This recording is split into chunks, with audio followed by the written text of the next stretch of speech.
Hello, everyone. Welcome to week 4. This course is moving right along. We are now about halfway into the semester. I hope everybody is getting into a good rhythm of things, and everything should kind of be um, pretty clear at this point. I did want to clarify about the journals. If you've I guess everybody should be at around halfway, so maybe 3 hours into their 5 hour minimum requirements. But I did get the question of their 7 journals and 5 hours.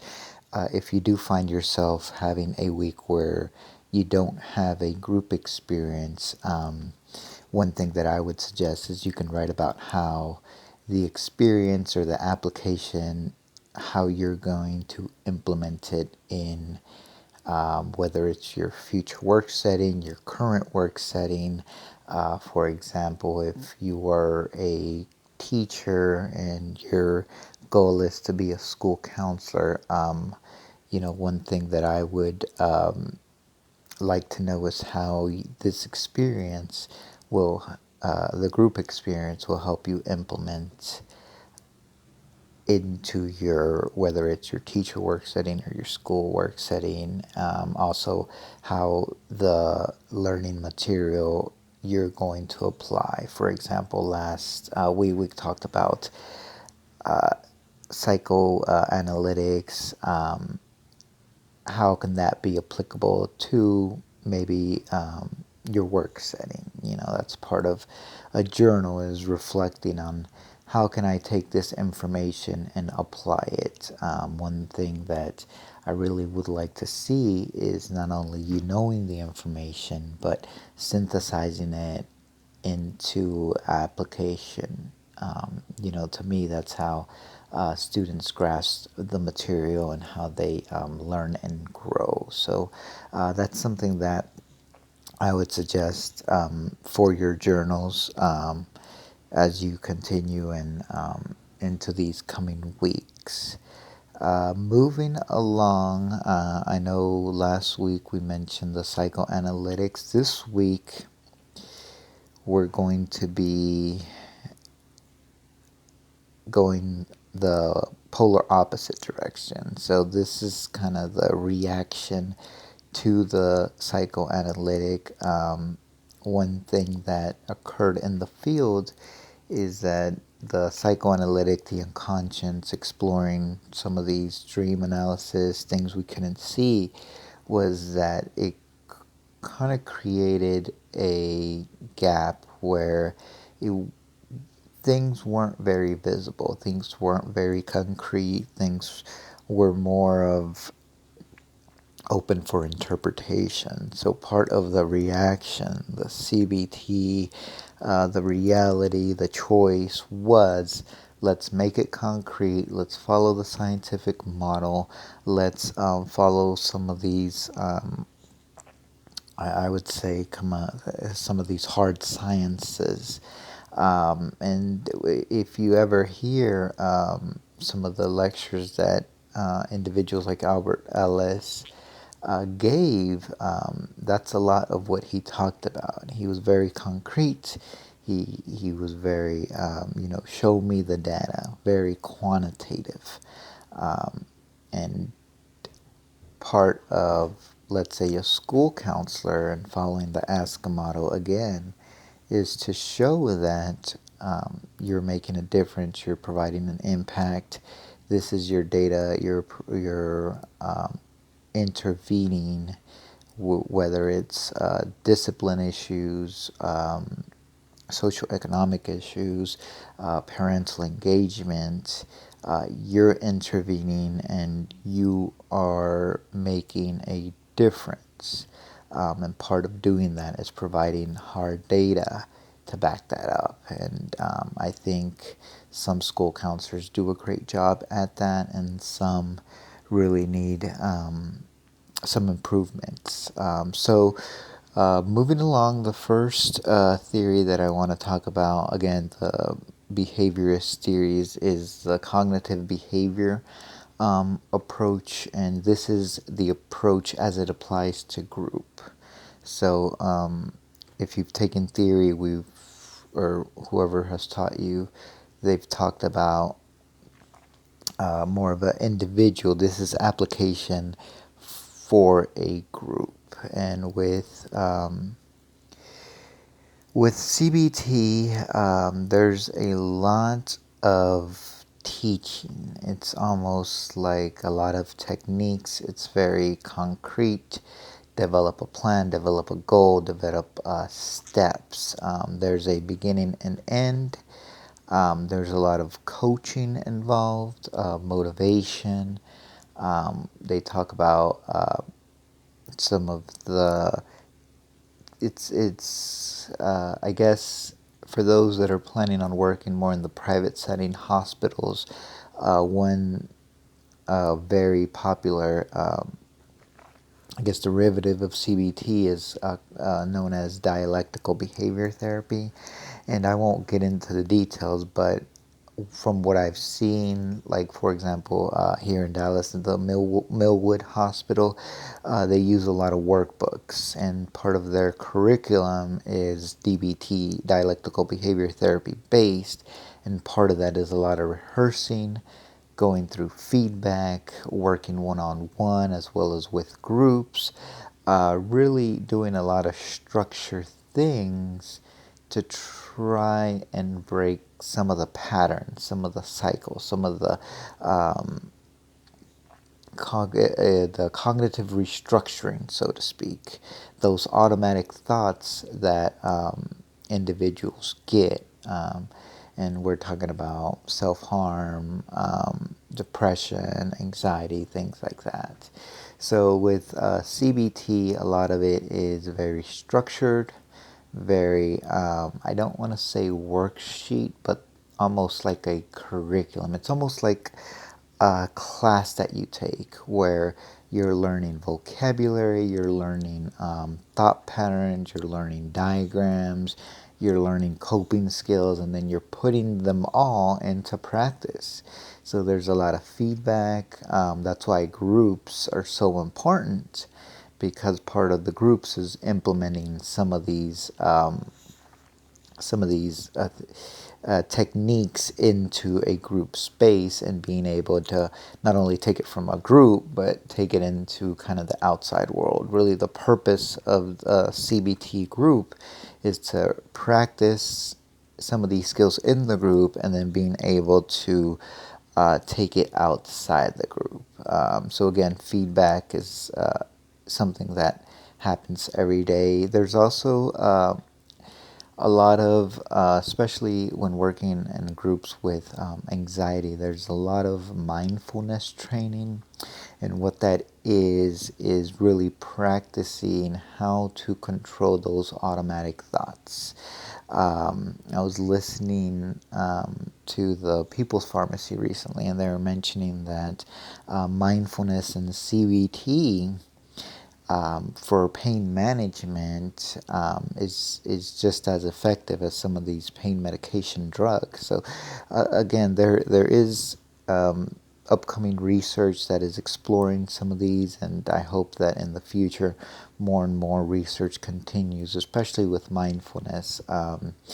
The book mentions mindfulness-based cognitive therapy, and that's a very specific type of therapy which goes beyond this course, but I want you to know that that is something that's really been researched, and to me it makes a lot of sense, especially when dealing with some of these complicated, complex trauma, complex pain. A lot of these patients that are, I would say, some of the frequent flyers. So with CBT, I think what's so powerful, especially in a group setting, is that the individuals can practice the skills in the group setting, which can then they take into more of a natural setting. So it's almost like little baby steps. from what I've seen, like I mentioned at Millwood Hospital, they start them off with individual for a couple of sessions. Once they feel comfortable, they would go into a CBT group setting, and then they would really from there they would start to implement it into more of their school setting or wherever else the patients are. The CBT is also related to problem-solving therapy. Again, this is a postmodern therapy, and in a group, especially in the schools, when we talk about things like anger management or things like skills, homework skills, things like that, study skills. We're really talking about a problem solving therapy approach. So we have a problem, whether it's anger, studying skills, organization, and what we're trying to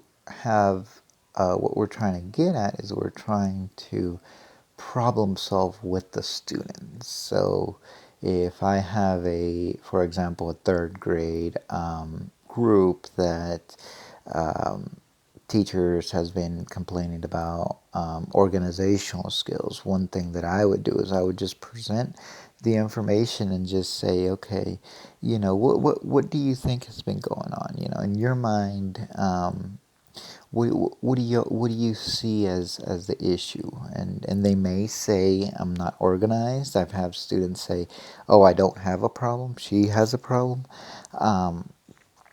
So a lot of times, again, going back to the stages of change, you want to meet them where they are, and you want to kind of understand kind of their viewpoint, because a lot of times their viewpoint is ignored or not acknowledged. So that kind of goes into that problem solving therapy.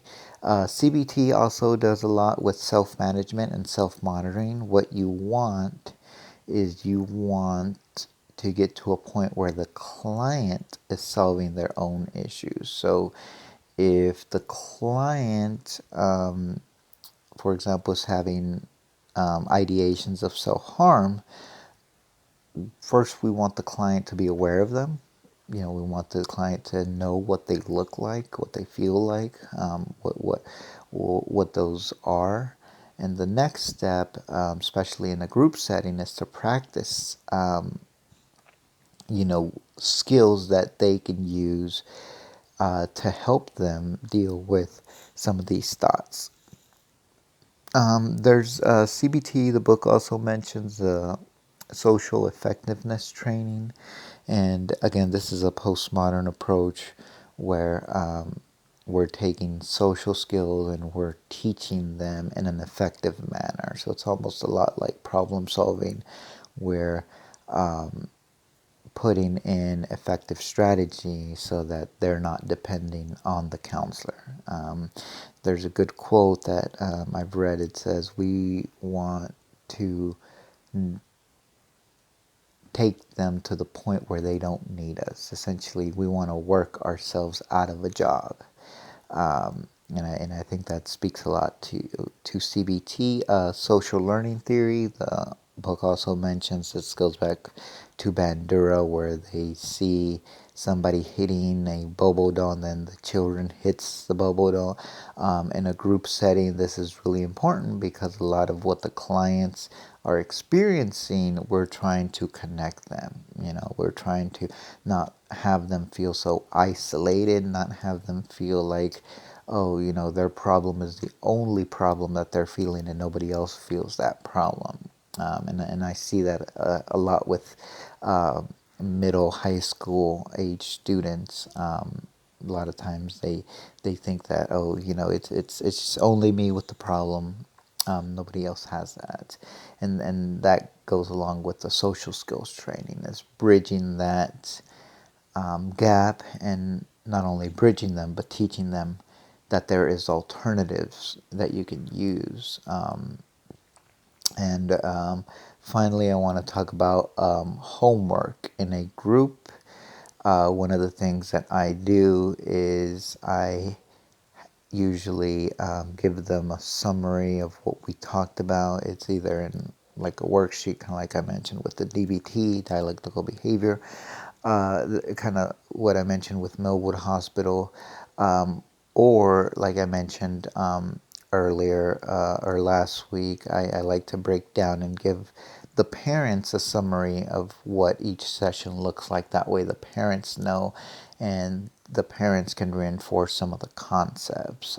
Because again, what I want is I want to work myself out of a job. I don't want the same students coming back to the counselor every year.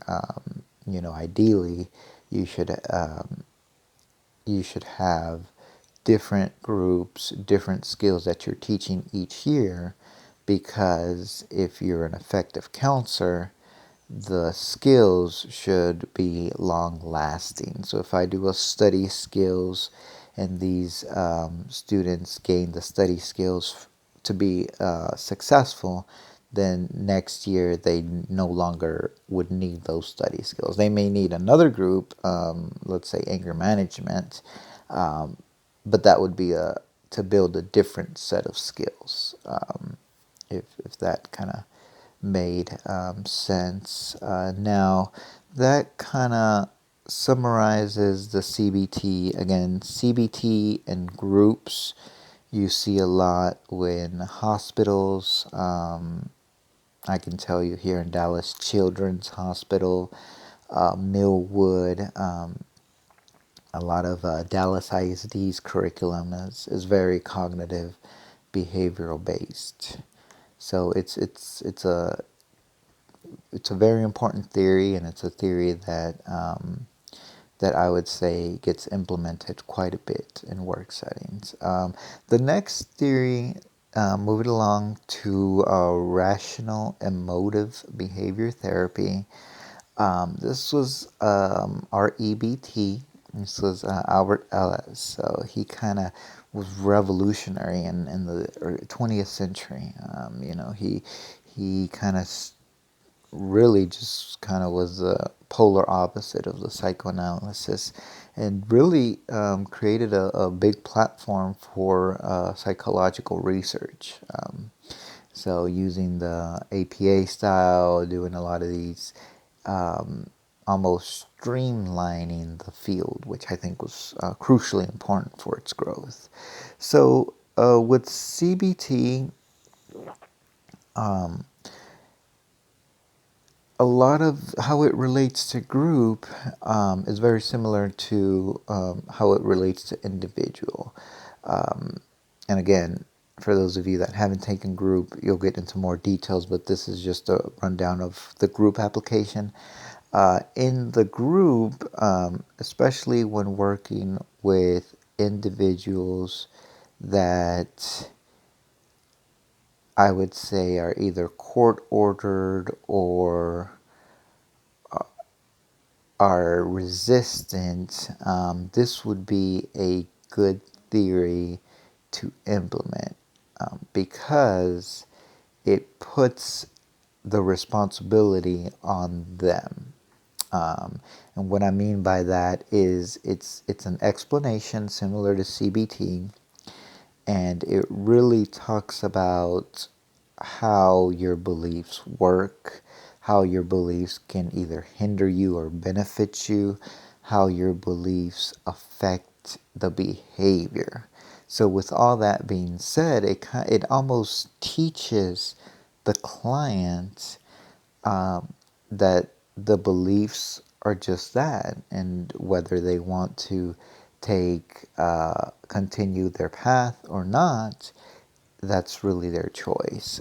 So when I work with truancy, and I did groups on truancy at a nonprofit, this was something that I started to see a lot of the benefits from, because I really started to see how teaching them and explaining things to them really opened them up from that resistance, from that, oh, it's not me, it's a school, it's society, they're attacking me. I felt like I was able to bridge a lot of that gap just by teaching them some of this rational emotive therapy techniques. And what I mean by that, I'll get more specific. There's the ABC theory, which is the antecedents, the behaviors, and the consequence.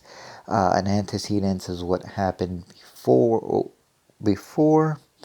The B is the belief. What did you believe in? And the C is the consequence.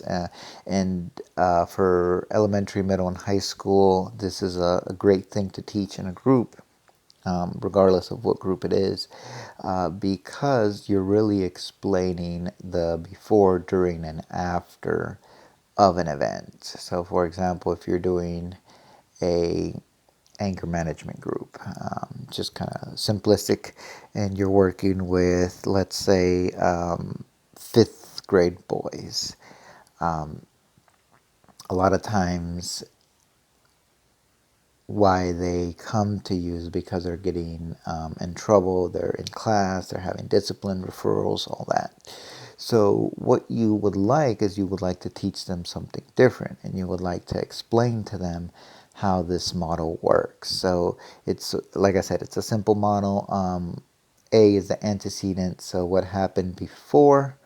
Let's say another student called them a name, made fun of their mom, I don't know.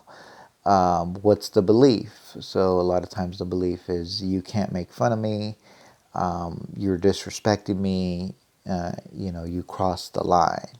And then the consequences, I'm gonna, take matters into my own hands. I'm gonna retaliate. I'm gonna get in trouble. So with that, you're trying to change that B. You're trying to change the belief. A lot of times you're trying to change the behavior.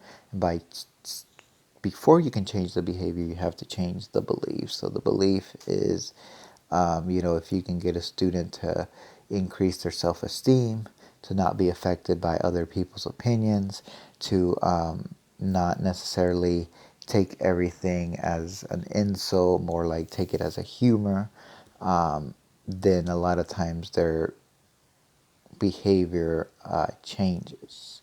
And again, this is really powerful for children, even adults, because I think a lot of times this isn't really explained to them, and they tend to personalize, they tend to take things almost very critically. And part of maturing, part of developing is taking criticism. Not only taking criticism, but even being able to direct it into a growing opportunity. And I see a lot of young adults and adults that don't do that very productively. So again, with the ABC theory, it's really something that can be applied in a group setting, something that can be practiced on a weekly basis, something that can be discussed, examples, role playing. That's something that I like to do. And with CBT, they also do homework. So again, part of this is not only teaching them the model, teaching them what irrational and rational behavior is. For example, black and white thinking that either things are good or things are bad, catastrophizing, all those irrational beliefs lead to behaviors that are hurtful, not only for the person, but for those that they associate with. And something that I haven't mentioned with CBT is that REBT does a lot of humor. So, one thing that in a group I like to do is really point out kind of the humor in some of the kids' beliefs. For example, I can remember one kid, he got so upset because somebody said, you're ugly, and one thing that I did was, oh well, what does ugly mean to you? What's the definition of ugly? And and the student didn't know, so we just ended up laughing because he was so upset by something he couldn't define. So really using that to lighten the situation and to make them understand that criticism, having to hear things that maybe aren't pleasant, is part of their development. Um, so again, rational motive therapy looks at the ABC model, looks at how irrational and rational behaviors come about. They do a lot of homework similar to CBT, and the goal is restructuring. You want to change the beliefs so that you can change the behaviors. So that's kind of a rundown of applications of the REBT model to a group. And the last theory that I'm going to mention is Dr. William Glasser's choice theory, also known as reality therapy. And again, all these, if you look at a Venn diagram, a lot of these concepts overlap, but they're theories in themselves because each one of them, they do have some differences. So again, like Dr. Ellis, Dr. William Glasser, very influential, promoted a lot of the the scientific method. Um, and he again mentioned the importance of a choice, of evaluating, of using what he called the WDEP system, which it's kind of like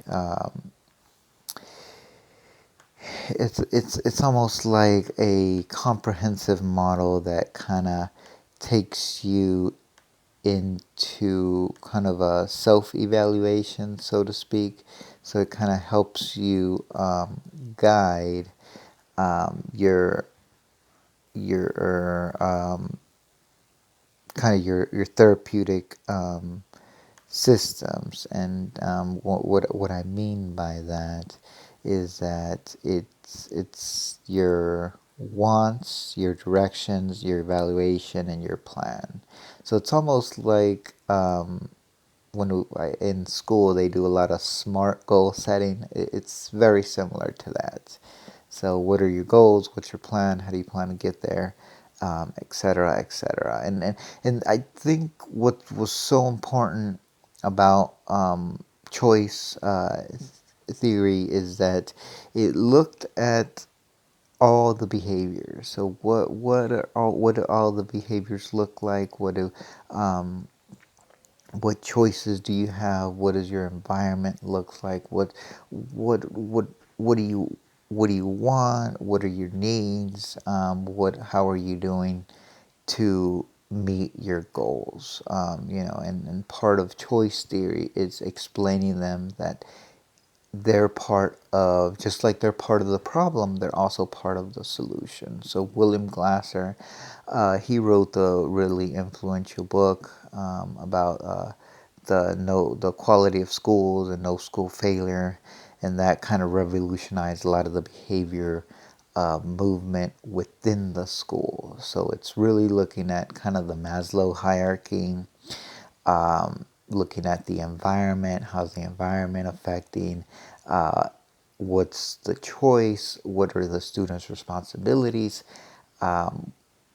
why are they making these choices, and how are their goals being impacted by these choices. So a lot of putting that responsibility back onto the client and really looking at how it's either hindering or helping them with kind of their ultimate goal. And I think this is important because when I worked at the alternative school, I would have high school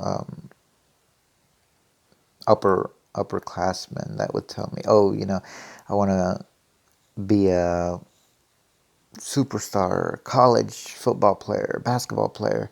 They had great goals, excellent goals, but a lot of times they weren't unrealistic. So part of what I did as far as choice theory, my application to it was looking at, these are great goals. I'm glad you have them, but what steps are we taking to get there? Because a lot of times kids, they kind of develop that self-image, and then if their self-image isn't realistic, it almost creates a big letdown for them. So again, the psychological needs, which is the need to survive, freedom, fun, love, and belonging. That was something that Glasser really mentioned. Glasser also talked about kind of the existential a little bit, which is how do you create your own meaning, and what does that look like? And we won't get into the details of that, but part of, I guess, for more of the development, I would say kind of the high school age bracket, one thing is identity. One big thing is identity, and if you plan on working with that group, kind of the teenage, even maybe preteens, one thing that I would highly suggest is looking at existential techniques in group, because a lot of times they're going through a lot of identity developmental changes, hormonal changes, all that, and part of what they're trying to find is who they are and what do they want. And that's a very existential thing that a counselor in a group setting can certainly help them guide. Okay, so that about summarizes the CBT, REBT, and choice theories. Again, all of these theories have a lot of similarities. They're behavior oriented, but they are a theory within themselves. So certainly don't think that they should all be one. Each theorist, whether it was Aaron Beck, Dr. Ellis, or Dr. Glasser, certainly developed their own style and their own lingo. And I think all three are important, and all three can be applicable, whether it's a private practice, a hospital, or a school setting, really within the lifespan.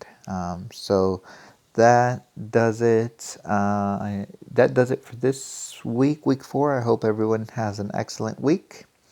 And please keep up with the readings, and continue to do an excellent job. Thank you so much.